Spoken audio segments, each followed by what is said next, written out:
올 고난 주간에는 우리 인근의 교회 목사님들을 이제 모셔서 참 기쁘고 감사한데요. 이제 오늘 말씀을 전해주실 우리 김석홍 목사님은 이 향상교회 담임 목사님이신데, 그 고신 교단에서 이 향상교회 하면은 그 교단에서 이렇게 그 주목하는 건강한 교회로 알려진 그 아주 좋은 교회 중에 한 교회입니다. 이제 우리 김석홍 목사님 사실 내일 새벽에 또 이제 본인이 섬기시는 교회에 또 이제 새벽 예배가 있는데 저녁에 이렇게 와주셔서 말씀을 전해주시는 게 얼마나 감사한지 모르겠습니다. 이 좋은 목사님 보내주신 하나님께, 그리고 우리 또 강사님께 큰 박수로 맞아주시면 감사하겠습니다. 이제 목사님 나오시겠습니다.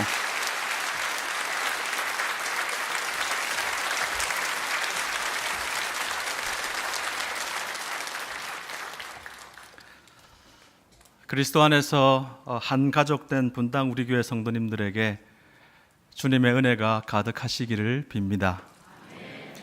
특별히 고난주간을 맞아서 계속되고 있는 이 특별 부흥의 이 모든 시간을 통해서 우리 주님의 고난의 의미가 우리 한 사람 한 사람 마음속에 깊이 새겨지기를 바랍니다. 새겨진 의미가 우리의 삶 속에서 예수님 더 닮아가는 모습으로, 예수님 더 사랑하는 모습으로, 이웃에게 그 사랑을 흘려보내는 모습으로 나타나기를 바랍니다. 주님의 고난을 생각할 때 우리는 자연스럽게 우리가 당하는 고난을 돌아보게 됩니다. 제가 어릴 때 여러 번 경험한 일인데요, 우리 어머님이 몸이 많이 아프시고 또 끙끙 앓으실 때 옆에 있던 제가 괜찮으시냐 이렇게 물어봅니다. 제일 많이 들은 대답이 뭐냐 하면, 예수님 십자가에 못 박힌 거 생각하면 이거는 아무것도 아니다, 막 괜찮다, 신경 쓰지 마라 하는 그런 말씀이셨습니다. 문제는 그 다음입니다. 제가 갑자기 몸살 감기에 걸리거나 사랑니를 뽑고 진통제를 먹었는데도 많이 아파할 때, 아야 아야 하고 낑낑대고 있을 때 어머님이 뭐라고 말씀하셨을까요? 예수님 십자가에 못 박힌 거 생각하면 그거는 아무것도 아니다, 막 괜찮다, 호들갑스럽게 굴지 마라, 그런 말씀이셨습니다. 여기서 인간은 확실히 죄인이라는 것이 드러납니다. 그래서 예수님의 십자가가 필요한 것이죠. 확실히 주님의 십자가 고난은 우리로 하여금 많은 것들을 이겨내게 하는 힘이 됩니다. 4년 전에 저희 교회가 배려를 해주셔서 6개월 안식년을 가질 기회가 있었습니다. 아내와 함께 한 선교단체에 예수 제자 훈련 학교 그 과목을 듣기 위해서 시간을 보냈는데요, 3개월 강의를 듣고 1개월 해외 아울리치, 또 1개월 국내 아울리치, 이런 프로그램이었습니다. 해외를 다녀와서 경기도 파주 지역에서 국내 전도 여행을 하던 때입니다. 그날이 고난주간의 금요일이었습니다. 말로만 듣던 일이 실제로 벌어졌습니다. 우리 팀에 제일 나이가 많으신 장로님 한 분하고 제일 막내였던 세 아이의 엄마 33살 자매님하고 크게 다투는 일이 일어났습니다. 목소리가 점점 커지다가 급기야 이 자매님이 장로님이 받아들이시기 정말 어려운 말씀을 내뱉었어요. 장로님도 맞받아쳤습니다. 수위가 점점 올라가더니 우리 앞에서 두 분이 대판 싸웠습니다. 장로님이 더 이상 참지 못하고 자리에서 일어났습니다. 그리고는 짐을 챙겨서 집에 가시겠다고 밖에 나가셨습니다. 더 이상 이런 팀에서 같이 훈련을 받을 수 없다는 것이었습니다. 제가 팀의 리더였기 때문에 쫓아나갔습니다. 그리고 말렸습니다. 화가 단단히 나셨어요. 장로님께서 비키라고, 길을 막지 말라고 저한테 눈을 부라리며 화를 내셨습니다. 뒤따라 나온 팀원들도 어찌할 바를 몰라서 그냥 그 길가에서 서 있을 수밖에 없었습니다. 한참을 설득을 했는데요, 가실 때는 가시더라도 저랑 얘기를 좀 나누고 가십시오. 겨우겨우 설득을 해가지고 가방을 빼앗아서 팀원에게 맡기고 장로님만 모시고 조용히 다른 자리로 옮겼습니다. 장로님이 말씀하셨습니다. 내 평생 이런 모욕은 처음입니다. 나는 평생을 군인으로, 장교로 살았고 또 교회에서는 장로로 섬기다가 얼마 전에 은퇴했습니다. 나는 명예에 죽고 명예에 사는 사람입니다. 내가 우리 팀에서 이런 모욕을 당했으니 나는 이런 팀에서 더 이상 함께 할 수가 없습니다. 나를 막지 마십시오. 한 30분 설득을 했을까요? 장로님의 화가 조금 가라앉았습니다. 이제 됐구나 싶었는데 장로님이 저에게 가라앉은 목소리로 말씀하셨습니다. 내가 형제님 이야기 잘 들었는데요. 다 잘 알겠습니다. 이해도 됩니다. 그래도 나는 다시는 돌아가지 않겠습니다. 눈앞이 캄캄했습니다. 포기할 수밖에 없었습니다. 아무리 설득해도 안 되는구나. 우리 장로님을 우리 팀에서 잃어버리는구나. 그 순간 그냥 포기하는 마음으로 될 대로 되라 하고 돌아서면서 하나님 너무 하시는 거 아닙니까? 우리가 좋은 팀으로 출발했는데 이게 뭡니까? 저는 더 이상 못하겠습니다. 하나님 알아서 하십시오. 보내시든지 말든지 하나님 알아서 하십시오. 그런데 바로 그때 성령님께서 제 마음에 이렇게 말씀을 하셨습니다. 오늘이 무슨 날이니? 예? 오늘이 무슨 날이냐고요? 그래, 오늘이 무슨 날이니? 그러고 보니 오늘이 주님이 십자가에 달리신 그 금요일이네요. 그러면서 저한테 드는 마음이 장로님에게 저한테 떠올랐던 이 질문을 말씀드리면 좋겠다 하는 생각이 들었습니다. 그래서 그대로 말씀드렸습니다. 장로님, 오늘이 무슨 날입니까? 갑자기 저를 쳐다보시더라고요. 오늘이 무슨 날인 줄 아십니까? 장로님이 한참을 생각을 하시다가 갑자기 하늘을 쳐다보시더라고요. 옆에서 보는데 장로님 눈에서 눈물이 한 방울 툭 떨어지더라고요. 오늘 장로님께서 예수님도 십자가에 달려 못 박히셨는데 오늘 장로님께서도 못 박히시면 좋겠습니다. 돌아가십시다. 장로님께서 한참을 하늘을 보고 오시다가 일어나셨습니다. 그리고 제 손을 꼭 잡고는 갑시다.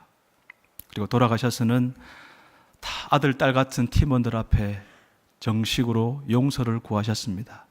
나이 먹어서 내가 잘못했습니다. 용서하십시오. 그래서 그 장로님과 우리 팀원들이 하나가 되어서 끝까지 훈련을 마칠 수가 있었습니다. 우리가 살아가는 이 삶은 순탄하고 평안할 때도 있지만 크고 작은 시련을 많이 겪을 때도 있습니다. 주님의 고난에 비할 바는 아니지만 우리도 거의 예외 없이 이런저런 고통을 겪습니다. 우리가 잘못한 것이 없는데도 고난당할 때가 있고 또 많은 경우 우리가 잘못해서 고난당하기도 합니다. 이런 우리가 주님의 고난을 더 잘 이해한다면 우리가 겪는 고난의 의미도 더 잘 알게 될 것입니다. 반대로 우리가 당하는 시련의 뜻을 잘 이해하게 된다면 우리를 위해 고난당하신 주님의 마음도 좀 더 헤아릴 수 있게 되겠죠. 이렇게 우리의 고난과 주님의 고난은 연결되어 있습니다. 그럴 수밖에 없는 것이 우리 주님 당하신 고난은 전부 우리를 위한 고난이셨기 때문입니다. 조금 이야기를 돌려서 평생 감사라는 책에서 읽은 내용을 소개해 보고자 합니다. 신앙의 자유를 찾아 신대륙을 향해 떠났던 청교도들이 117일 만에 미국 동부의 플리머스 항에 도착했습니다. 타고 왔던 메이플라워호에서 내린 이들이 남긴 7가지 감사 기도 제목이 있죠. 첫 번째, 180톤 밖에 안 되는 작은 배지만 그 배라도 주심을 감사합니다. 둘째, 평균 시속 2마일로 항해했으나 117일간 계속 전진할 수 있었음을 감사합니다. 셋째, 항해 중 2사람이 죽었으나 한 아이가 태어났음을 감사합니다. 넷째, 폭풍으로 큰 돛이 부러졌으나 파산되지 않았음을 감사합니다. 다섯째, 여자들 몇 명이 심한 파도 속에 휩쓸렸지만 모두 구출됨을 감사합니다. 여섯째, 인디언들의 방해로 상륙할 것을 찾지 못해 한 달 동안 바다에서 표류했지만 결국 호의적인 원주민이 사는 곳에 상륙하게 해주셔서 감사합니다. 일곱째, 고통스러운 3개월 반의 항해 도중 단 한 명도 돌아가자는 사람이 나오지 않음을 감사합니다. 그런데 여러분, 이 7가지 감사 제목을 하나하나 보면 감사가 아니라 불평하고 원망할 것들입니다. 이 감사 제목들에는 고난의 흔적들이 다 묻어 있습니다.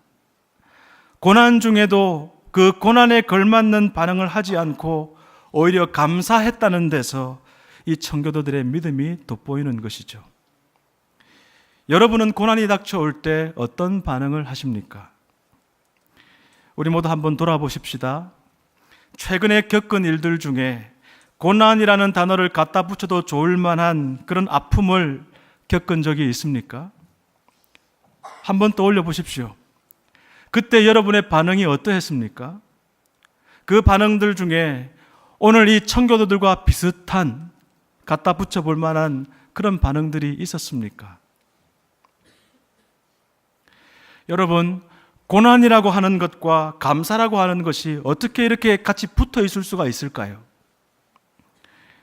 이게 우리 인간의 맨정신으로 가능한 것일까요?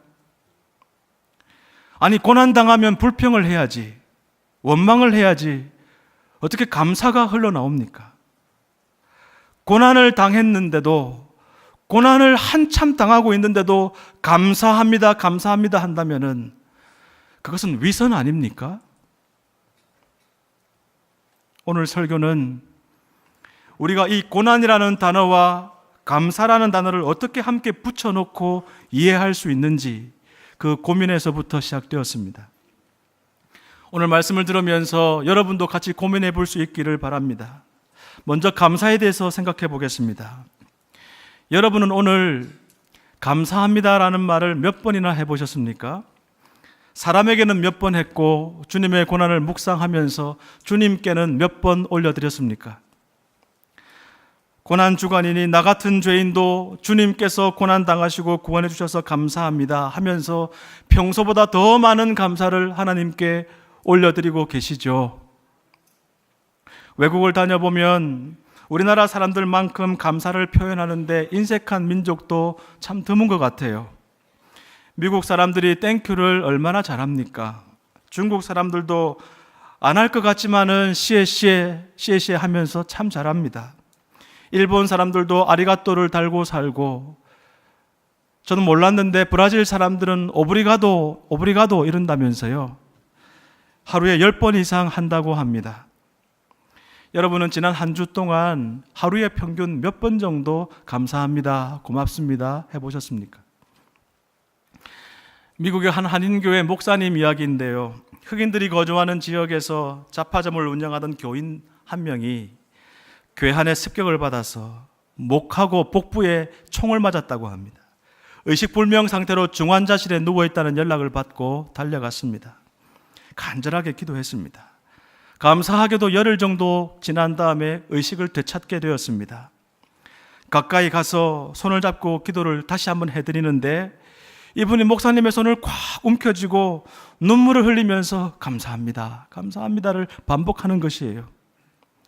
그러면서 자신이 겪은 악몽 같은 이야기를 해놓는데 총을 든 흑인 둘이 가게 안으로 들이닥쳐서 돈을 내놓으라고 고함을 치다가 돈이 없다고 했더니 그 다음에 탕 하는 두 번의 총성이 들렸답니다. 의식을 잃었는데 깨보니까 수술대 위에 있는 것 같은데 한 의사의 말이 자기 귀에 들어왔습니다. 이 사람 참 아무래도 힘들겠는데 하는 말이 자기 귀에 들렸답니다. 이럴 때는 영어를 못 알아듣는 것이 감사한 일이죠. 나는 이렇게 죽는구나. 그러고는 정신을 잃었는데 얼마 후에 무슨 소리가 또 들립니다. 다시 깨어나서 이 소리를 듣게 되는데 한 의사가 하는 말이 이상하다, 이 사람 이제 보니까 살 것 같네 하는 소리가 들리더랍니다.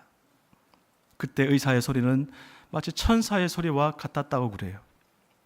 나중에 이 사람이 이렇게 고백했다고 합니다. 숨을 쉴 수 있고 눈을 떠서 이 세상을 볼 수 있고 살아서 가족을 대할 수 있게 된 것을 난생 처음으로 감사했다, 이렇게 고백하는 것이에요. 그로부터 꼭 2달 뒤에 건강한 모습으로 퇴원해서 가족들과 함께 교회에 나갔는데 그가 드린 감사헌금 봉투에는 이렇게 적혀 있었습니다. 살려주셔서 감사합니다, 아무개 집사. 여러분, 한 번이라도 내가 숨을 쉬고 있고 몸을 움직일 수가 있고 말할 수 있는 것에 감사해 본 적이 있습니까? 지금 이 시간 바로 여러분 옆에 여러분의 아내가, 여러분의 남편이, 여러분의 사랑하는 아들, 딸들이 함께 앉아 예배드리고 있다는 사실에 감사해 본 적이 있습니까?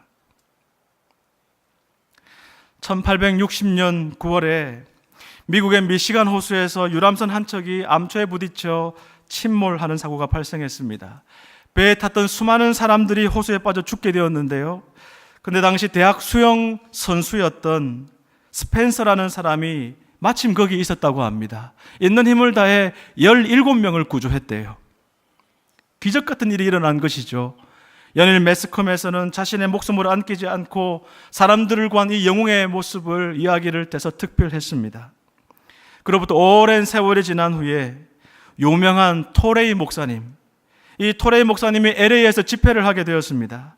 토레이 목사님은 설교 중에 오래전 미시간 호수에서 있었던 배의 침몰 사고를 이야기하면서 그때 여러 사람을 구했던 스펜서라는 젊은이 이야기를 하고 이 사람의 용기와 희생정신을 칭찬하고 도전하는 그런 설교를 했어요. 근데 그 설교가 끝난 뒤에 스펜서를 만나 깜짝 놀란 토레이 목사님이 이런저런 이야기를 나누던 중에 스펜서가 노인에 대해 앉아있는 그것을 발견하게 된 것이에요. 그래서 만나가지고 얘기를 하던 중에 스펜서 씨, 그때 당신이 17명 구했는데 그 중에 몇 명이나 와가지고 감사를 표했습니까? 이렇게 했더니 스펜서가 가볍게 웃으면서 이렇게 말하더랍니다. 꼭 한 사람요. 어린 소녀 한 사람밖에 없었습니다. 그 소녀는 지금까지도 크리스마스 때면 어김없이 저에게 감사 카드와 선물을 보내오고 있습니다. 예수님께서 예루살렘으로 여행 가시다가 길에서 한센 병자 10명을 만나셨습니다. 그리고 병낫기를 간절히 원하는 그들 모두를 고쳐주셨습니다. 근데 그들 가운데 딱 한 사람만 예수님께로 다시 돌아와서 감사를 표했습니다. 예수님께서 말씀하셨습니다. 10사람이 다 깨끗함을 받지 아니하였느냐? 나머지 9사람은 어디 갔느냐? 예수님 당시에나 지금이나 우리는 감사를 표현하는데 너무나도 인색한 것 같습니다. 아니, 표현이 인색한 것이 아니라 아예 감사하다는 마음조차 잊어버린 채 살고 있는 것은 아닐까요? 여러분, 무엇이 우리가 감사하지 못하도록 방해할까요? 몇 가지를 생각해 보면은 첫째, 욕심 때문입니다. 욕심과 감사는 공존할 수가 없습니다. 하나님의 은혜를 한순간에 불평으로 바꾸어 놓는 것이 욕심입니다. 어느 날 영국의 한 부잣집에서 있었던 일인데요. 그 집 주인이 부엌에서 일하는 하녀 한 명이 다른 하녀에게 하는 이야기를 우연히 듣게 되었습니다. 아, 나한테 5파운드만 있으면 너무너무 행복할 텐데. 나중에 이 주인에게 나한테 5파운드만 있으면 너무너무 행복할 텐데 하는 목소리가 자꾸 귓가에 맴돌았습니다. 나에게는 있으나 마나한 이 5파운드가 이 하인에게는 참 큰 돈이구나. 행복을 가져다 주는구나. 그는 정말 한 사람이 행복해하는 모습을 보고 싶어서 5파운드를 주기로 마음먹었습니다. 부엌으로 하나를 찾아가서 우연히 대화를 듣게 되었고 정말 당신이 행복해지기를 원한다 하면서 5파운드를 쥐어주었습니다. 하녀는 감격하면서 5파운드를 받았습니다. 주인에게 땡큐를 표했습니다. 그 집 주인도 기뻐하며 돌아섰습니다.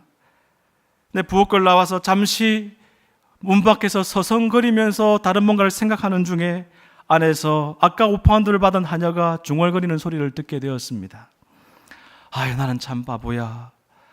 내한테 10파운드만 있으면 행복할 텐데 이 말을 왜 못했을까? 무엇이 감사를 방해합니까? 욕심이죠. 욕심 때문에 감사하지 못합니다. 두 번째로 비교의식이 감사를 방해합니다. 비교의식은 욕심의 또 다른 얼굴입니다. 상대방과 자신을 끊임없이 비교하면서 우월감으로 교만해지든지 아니면 열등감에 사로잡힙니다. 교만해도 감사할 줄 모르고 열등감에 사로잡혀도 감사하지 못합니다.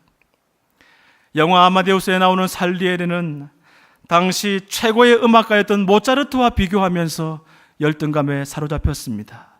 자기보다 못한 음악가들이 대부분인데 최고의 음악과 모차르트와 비교하면서 열등감에 빠졌습니다. 무엇이 감사를 방해합니까? 비교의식입니다. 세 번째로 염려와 걱정이 감사를 방해합니다. 주님께서 말씀하셨습니다. 그러므로 내일 일을 위하여 염려하지 말라. 내일 일은 내일이 염려할 것이요 한날의 괴로움은 그날로 족하니라. 아직 일어나지도 않은 일을 앞당겨 염려하지 말라는 말씀이죠. 주님의 말씀입니다.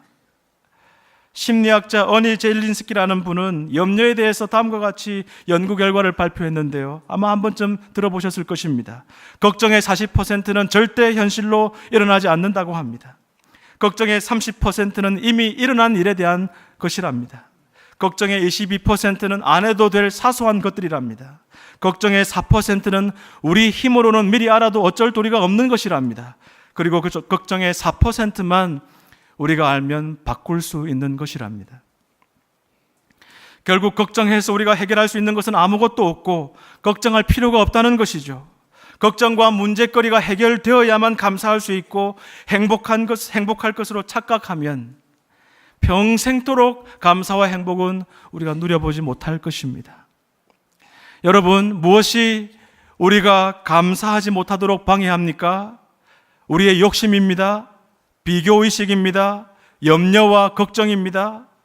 이 시간 우리 마음속에 자리 잡고 있는 크고 작은 욕심들, 비교의식들, 염려와 걱정들을 다 내려놓고 감사하는 생활을 회복하는 저와 여러분이 되기를 바랍니다. 여러분들이 주일날 이찬수 목사님의 말씀을 듣고 주 예수 그리스도의 사람들은 정과 욕심을 십자가에 못 박았느니라 주님의 말씀을 듣고 한 주간 동안 탐심을 못 박는 일, 탐심과 싸우는 일을 하고 있고 매일 저녁마다 모여서 기도하고 있는 모습을 보고 있습니다. 여러분이 탐심과 잘 싸우고 있는지, 내 안에 도사리고 있던 탐심을 적으로 생각하고 성실하게 잘 싸우고 있는지 점검할 수 있는 기준이 있는데요. 감사가 잘 흘러나오고 있느냐 하는 것이죠. 욕심과 싸우고 있는지, 비교의식과 싸우고 있는지 살펴보라는 것입니다. 흔히 말하기를 감사에도 수준이 있다고 합니다. 조건부 감사입니다. 만약 내가 다른 사람보다 더 잘 되거나 더 많이 가지게 되면 감사하겠다는 것입니다. 탐심이랑 연결되어 있죠. 그러면 다른 사람과 비교해서 좀 못하면, 못 가지면 불평해도 되고 원망해도 된다는 말입니까? 조건부 감사는 if 감사는 어린아이 수준인 것이죠. 두 번째, because of의 감사, 때문에 감사가 있습니다. 무엇을 받았기 때문에 감사하는 것입니다. 다른 사람과 비교는 안 하지만은 스스로 더 많이 소유하게 되었을 때, 더 건강하게 되었을 때, 문제가 해결되었을 때 감사하는 것입니다. 작은 집에 살다가 큰 집으로 가게 되었을 때 감사합니다. 원하는 대학에 합격했을 때 감사합니다. 바라는 직장에 취직했을 때 감사합니다. 병이 치료받았을 때 감사합니다. 우리가 하는 대부분의 감사가, 우리가 하나님께 주일마다 드리고 있는 대부분의 감사 헌금의 제목들이 아마도 because of, 때문에 감사가 아닐까 싶습니다. 세 번째, in spite of, 그럼에도 불구하고의 감사가 있습니다. 이 감사는 불행을 당해도, 힘들고 어려워도, 일이 잘 안 되어도 그럼에도 불구하고 감사하다는 것이죠. 나에게 어떤 일이 일어나도, 어떤 악조건 속에서도 하나님의 주권을 믿고 감사한다는 것입니다. 우리는 어떤 수준의 감사를 해야 합니까? 분당 우리 교회 성도 여러분, 여러분은 어떤 수준의 감사를 하기 원하십니까? 물어보면 다 세 번째, 그럼에도 불구하고 감사를 하고 싶습니다. 그렇게 해야지요 라고 대답할 것입니다.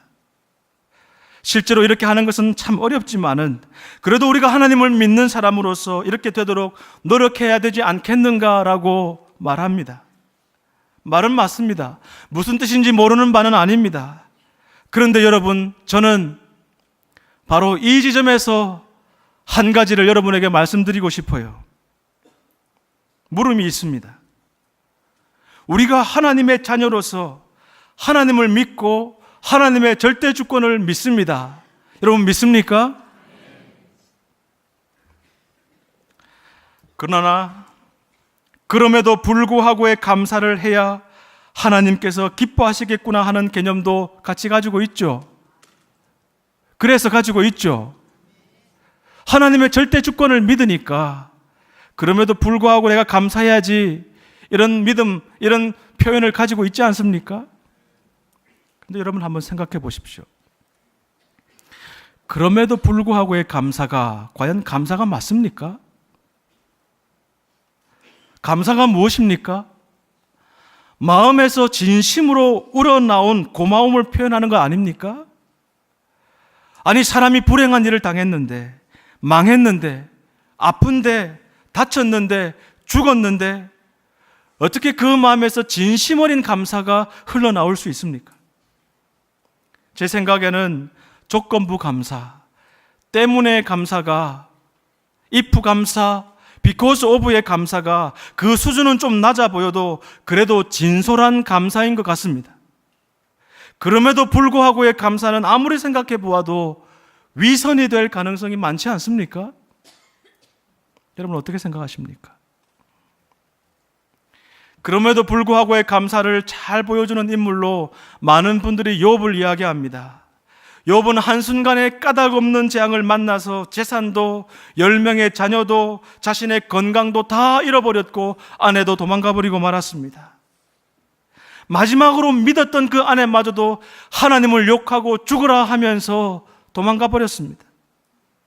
그럼에도 불구하고 욥은 하나님을 원망하지 않았습니다. 오히려 욥은 하나님을 찬송하며 감사드렸습니다. 이르되 내가 모태에서 알몸으로 나와 싸운즉 또한 알몸이 그리로 돌아가올지라. 같이 읽어볼까요? 주신 이도 여호와시요 거두신 이도 여호와시니 여호와 이름이 찬송을 받으실지니이다 하고 욥이 범죄하지 아니하고 하나님을 향하여 원망하지 아니하니라. 여러분 이 구절을 읽을 때 진심으로 아멘이 되십니까? 저는 이런 말을 하는 욥이 너무 거리감이 느껴집니다. 인간이 아닌 것 같아요. 아니 자기 아들 7, 딸 3이 하루아침에 죽고 말았는데 주신 이도 여호와시요 거두시는 이도 여호와시니 여호와 이름이 찬송받으실지니이다. 세상에 어떤 부모가 이렇게 말할 수 있습니까? 이게 정말 제정신을 가지고 할 수 있는 말입니까? 저는 욥의 이 고백이 위선처럼 느껴져서 욥기를 읽고 묵상할 때 참 힘이 듭니다. 100번 양보해서 욥의 이 고백이 정말 욥의 진심이라면 욥은 사람이 아닌 것 같아요. 하나님의 말씀이니까 억지로 인정은 하겠는데 저는 절대로 욥 따라하고 싶지 않습니다. 평생 감사라는 책에 보면 저자가 이 욥이야말로 그럼에도 불구하고의 감사를 실천한 사람이라고 축켜 세우더라고요. 그러나 저는 동의가 잘 안 됩니다. 욥이 이런 순간에도 어떤 초인적인 힘을 발휘해서 하나님을 원망하지 않고 오히려 하나님의 이름을 찬양했다고 하지만은 욥기를 잘 보십시오. 아무리 찾아봐도 욥이 하나님께 감사했다라는 표현은 없어요. 욥은 하나님께 변함없이 예배했지만은 변함없이 하나님을 바라보았지만은 감사했다, 감사합니다 하는 표현은 단 한 구절도 안 나옵니다. 욥은 그럼에도 불구하고 예배한 사람, 그럼에도 불구하고 원망하지 않은 사람은 될지 모르나 그럼에도 불구하고 감사한 사람은 아니에요. 어쩌면 욥은 욥기를 잘 들여다보면 감사합니다라는 단어가 하나도 안 나오는, 한 번도 안 나오는 이 욥기를 잘 읽어보면 욥은 오히려 정직했는데 우리가 욥을 오해하고 있는지도 모르겠습니다. 하나님, 저 너무 아픕니다. 너무 슬픕니다. 그래도 제가 하나님 예배하겠습니다. 하나님 앞에 엎드립니다. 그러나 감사는 죽어도 못하겠습니다. 그런데 하나님께서는 감사를 명령하십니다. 그것도 범사에 감사하라라고 명령하십니다. 범사에 감사하라. 이것이 그리스도 예수 안에서 너희를 향하신 하나님의 뜻이니라. 정말 부담스러운 말씀입니다. 또 이것이 하나님의 뜻이라고 못을 박아 놨습니다. 어린 자식이 백혈병으로 죽어가는 모습을 지켜보는 부모가 과연 감사할 수 있습니까? 조금 있으면 세월호 참사 1주년이 됩니다. 눈에 넣어도 아깝지 않을 그 어린 자식들이 그 뱃속에서, 그 차가운 바닷물 속에서 숨이 막혀 죽어갔는데 감사가 나옵니까? 평생 가족을 위해 헌신하던 아내가 암으로 고통당하는 모습을 지켜보면서 과연 그 입에서 진실된 감사가 흘러나올 수 있습니까? 태어나자마자 장애로 고통받는 아이를 이 병원 저 병원 옮겨다니면서 혹시 제대로 살 수 있을까? 혹시 이 표현이 좀 죄송합니다마는 정상인으로 살아갈 수 있을까? 하면서 결국에는 장애를 평생 짊어지고 살아가야 되는 것을 확인한 부모가 주님 감사합니다, 감사합니다 할 수 있습니까? 이력서를 수십 통씩 써가지고 다니면서 취직을 위해서 몸부림을 쳐보지만은 면접도 한 번 제대로 못 해보고 수십 번씩 서류 심사에서 떨어지는 내 자식을 보면서, 나 자신을 보면서 감사할 수 있습니까? 여수 애양원에 가면 손양원 목사님 기념관이 있는데요, 거기에 손 목사님의 유품들이 전시되어 있습니다. 그 가운데 두 아들 동인 동신, 두 아들이 순교를 당한 직후에 장례식장에서 이 손양원 목사님이 하나님 앞에 바쳤던 감사헌금 봉투가 있어요. 여러분 한번 기회 되면 가셔서 보시기 바랍니다. 그 감사헌금 봉투에는 손양원 목사님이 자필로 쓴 감사 제목이 있습니다. 두 아들의 순교를 감사하며 1만 원 손양원, 이렇게 적혀 있습니다. 저는 이 다음에 천국 가면 손 목사님 만나 뵙고 꼭 물어볼 것입니다. 목사님, 그때 진짜로 감사한 건 맞습니까? 정말 진심이었습니까? 목사님도 속으로 원망 많이 했지 않습니까? 목사님도 속으로 자기 두 아들을 죽인 안재선이가 정말 미웠지 않습니까? 죽이고 싶었지 않았습니까? 저는 오랫동안 범사에 감사하라는 말씀이 온전히 이해되지가 않았고, 그래서 받아들이기가 참 어려웠습니다. 그런데 오늘 본문 말씀을 묵상하면서 이게 이런 뜻일 수가 있겠구나 하고 붙잡은 것이 있습니다. 오늘 말씀을 다 함께 읽어보겠습니다.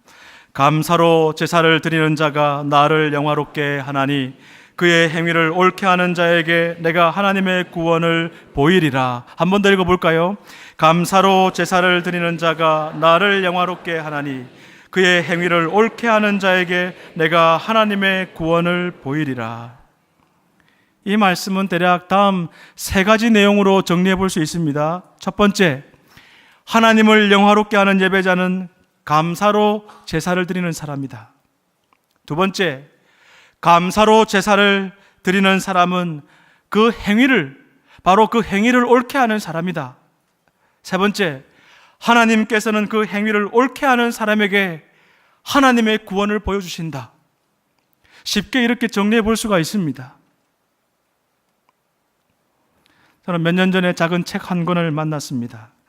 김병년 목사님이 쓴 바람이 불어도 좋아라는 책입니다. 지난 2005년 8월에, 그러니까 지금으로부터 10년 전에 당시 35살이던 사모님이 셋째 아이를 낳은 후에 뇌경색으로 쓰러지고 말았습니다. 겨우 목숨은 건졌지만 지금까지, 책을 쓸 그때까지 침대에 누워 지내면서 대소변을 받아내야 되는 신세가 되었습니다. 의식은 있지만 의사소통이 거의 안 되는 것은 물론이고, 그러니까 4년 전에 뇌경색으로 쓰러진 지 4년 만에 목사님의 부주의로 또 한 번 큰 일을 겪게 되는데요, 이 사모님이 그만 화상을 입게 됩니다. 어렵게 간호를 하는 중에 이 목사님이 사모님 잘 돌봐주려고 하다가 그만 사모님이 화상을 입고 안타깝게도 한쪽 다리를 잘라내게 되었습니다.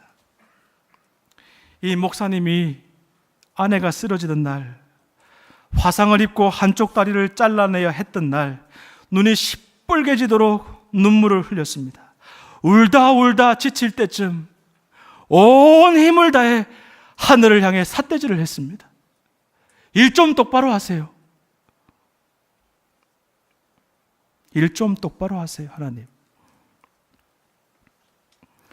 이 바람이 불어도 좋아 이 책은 지난 8년 동안 사모님을 돌보면서 겪은 일들, 느낀 점들을 일기처럼 적어 놓은 것인데요. 이런 내용이 나오더라고요.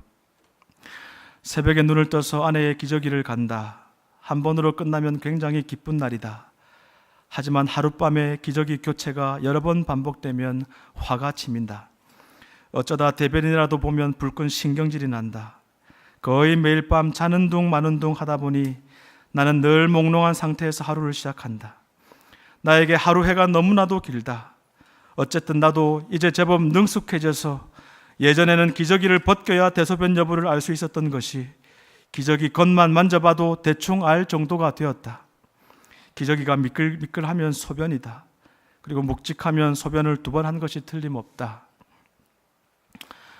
하나님은 고통과 약함을 싫어하던 나에게 병든 아내를 맡기셨다. 아이들이 자라는데 성장통이 필요하듯 병든 아내와 함께 살기로 결심한 나는 그의 필요한 성장통을 반드시 거쳐야 했다. 사랑이 뭔지 지독히도 몰랐던 내가 사랑의 수고로 몸살을 앓기 시작했다. 이 고통을 통해서야 비로소 나는 사랑을 배운다. 이 책의 한 대목입니다. 사모님을 찾아오는 사람들, 목사님을 찾아오는 사람들이 한결같이 해주는 말이 있다고 합니다. 목사님, 다 뜻이 있을 겁니다. 다 하나님의 뜻이 있을 겁니다. 그래도 목사님, 사모님이 이렇게 살아계시잖아요. 범사에 감사하라고 하셨으니, 그게 하나님의 뜻이라고 했으니 목사님이니까 순종해야죠. 목사님은 사람들이 하는 이 말, 모든 고통에 다 하나님의 뜻이 있으니 범사에 감사하라는 이 말이 정말 싫었다고 합니다. 책에 이렇게 적어 놓았습니다. 사람들은 내게 아내가 살아있음에 감사하라고 한다. 그 뜨거운 불 속에서도 죽지 않고 생명을 유지했음에 감사하라고 한다. 맞다. 나도 그것을 깊이 감사한다. 한쪽 다리는 잃었어도 아직도 남은 몸뚱이가 있으니 감사하라고 한다. 나도 그렇게 생각한다. 한 장의 사진으로 보는 것보다 온기가 있는 아내의 몸을 만지고 돌볼 수 있는 것에 감사하다. 뇌경색으로 4년, 뇌경색에다 화상을 더해 다시 4년 동안 아내가 지닌 생명력을 보며 나는 감사한다. 나는 이런저런 이유로 감사할 것이 참 많다. 8년의 시간 동안 우리 가정을 채우시고 공급하시는 하나님께 감사한다. 고통 중에도 하나님이 부여하신 생명력으로 자라가는 아이들, 현재 누리는 모든 것을 인하여 감사한다. 아내가 쓰러졌어도 많은 사람들이 찾아오는 것도, 아내가 쓰러졌는데도 많은 사람들이 위문해주고 고마움을 표시해주는 것도, 아내가 합병증 없이 8년 동안 지낼 수 있었던 것도, 욕창 없이 3년을 버틸 수 있었던 것도 모든 것이 감사하다. 그러나 아내가 병들어서 감사하다라는 말은 죽어도 못하겠다. 가끔 모든 것을 감사하라고 강요하는 분들을 만나면 아내의 다리가 없어서 감사합니다 라고 기도하려다가도 마음에서 솟아나는 뜨거운 분노를 감출 수가 없다. 고통받는 자에게 감사를 강요하는 것은 사람을 무시하는 태도일 뿐 아니라 잔인한 일이다, 영적인 폭력이다. 저는 목사님의 이 말씀이, 이 일기 같은 내용들이 정말 공감이 되었습니다. 욥이 그럼에도 불구하고의 감사를 했다는 말에 결코 동의가 안 되는 제 마음을 이 목사님은 너무 잘 알 것 같았어요.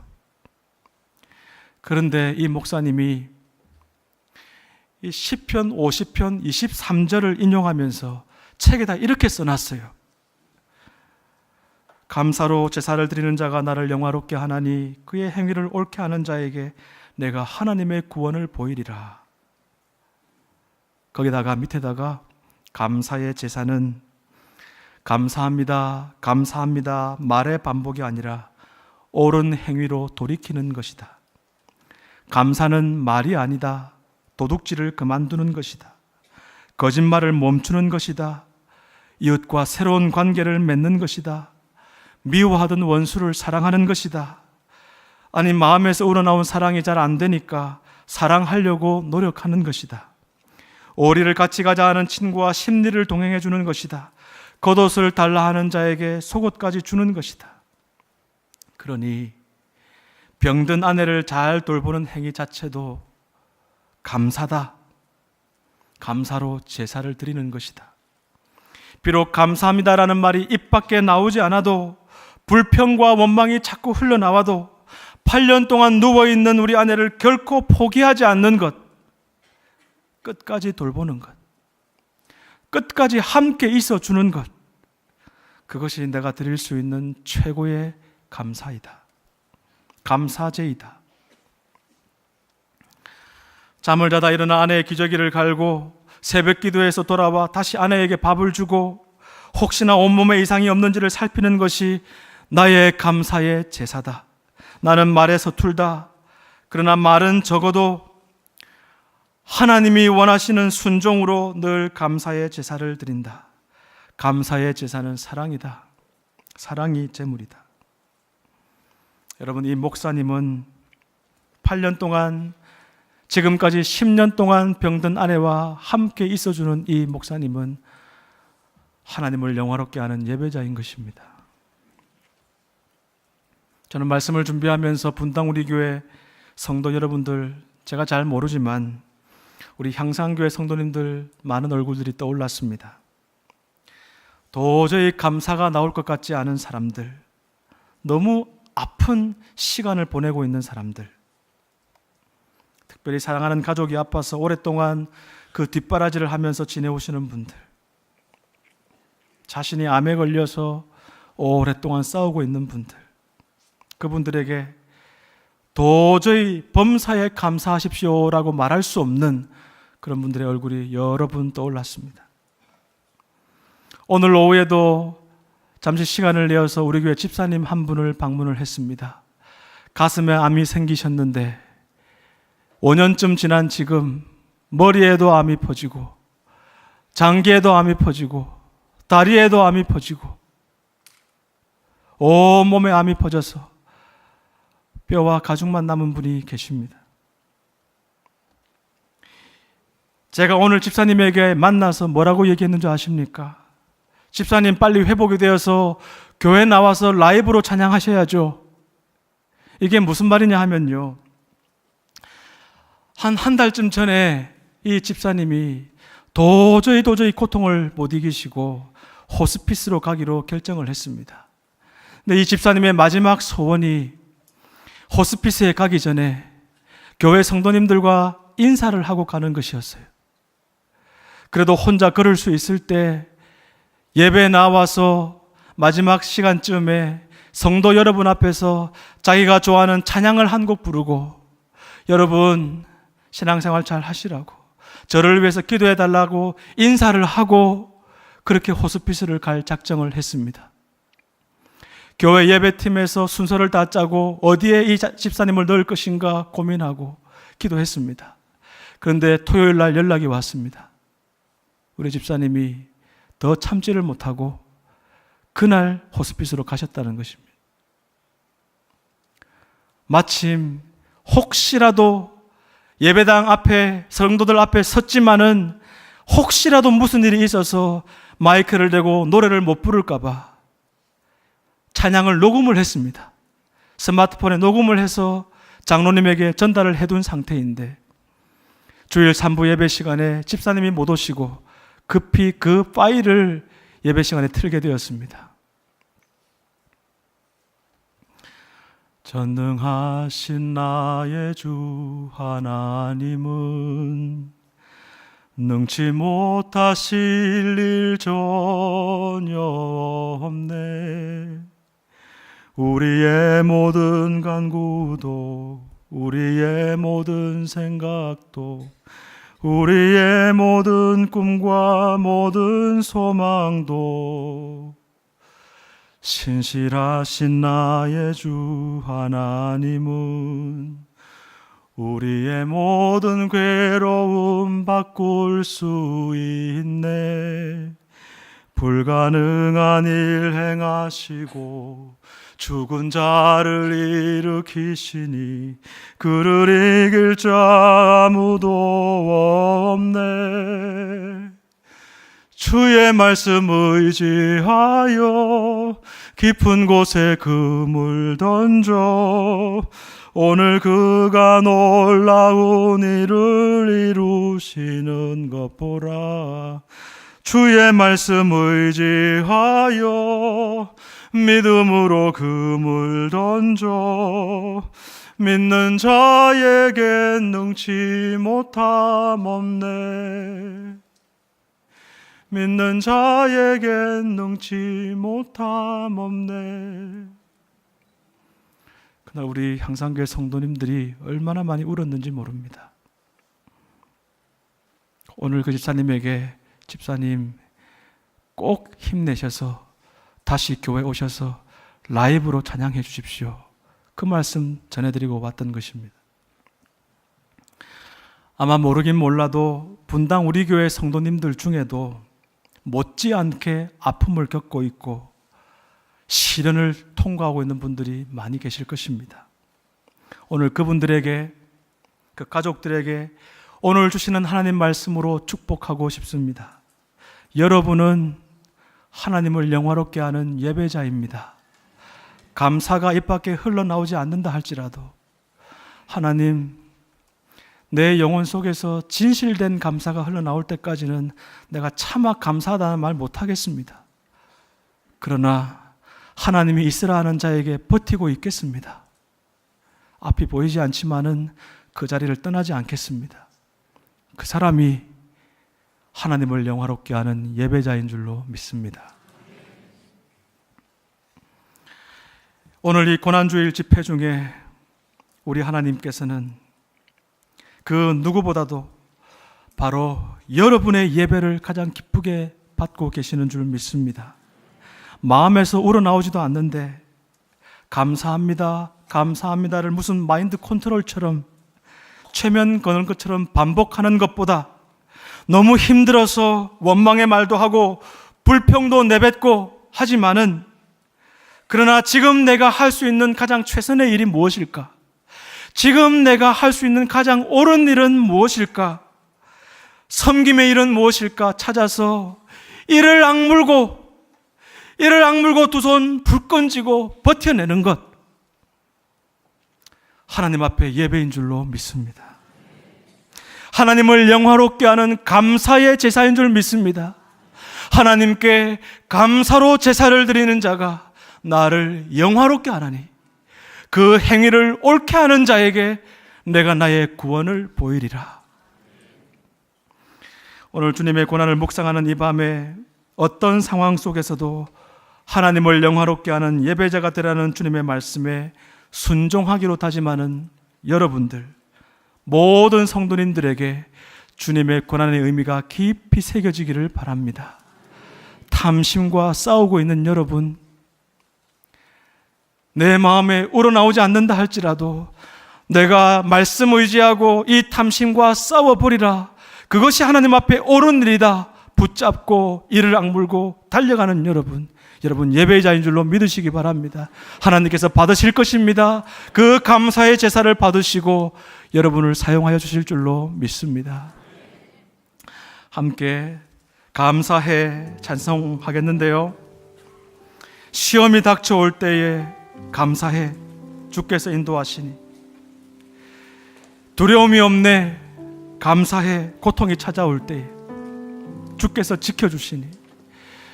여러분 중에 이 고백이 진심으로 안 되는 분도 있을 것입니다. 그래도 한번 마음을 다잡고 같이 해봤으면 좋겠습니다.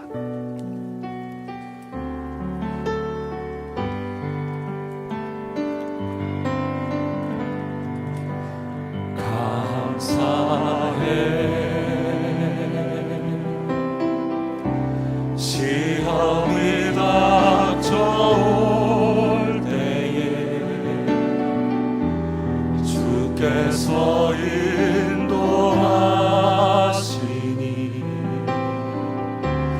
두려움 없네. 또 감사해. 고통이 찾아올 때, 고통이 찾아올 때에 주께서 지켜주시니 주께서 지켜주시니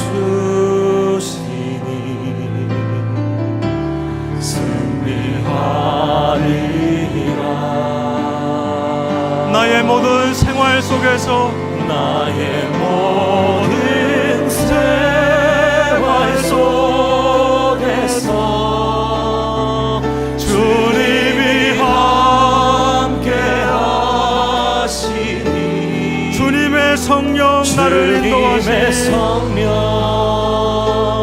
나를 인도하시니 시험이 나를 찾아올 때 시험이 나를 찾아올 때 주님 지켜주시니 주님의 성령 나를 인도하시니. 우리 합심해서 기도하겠습니다.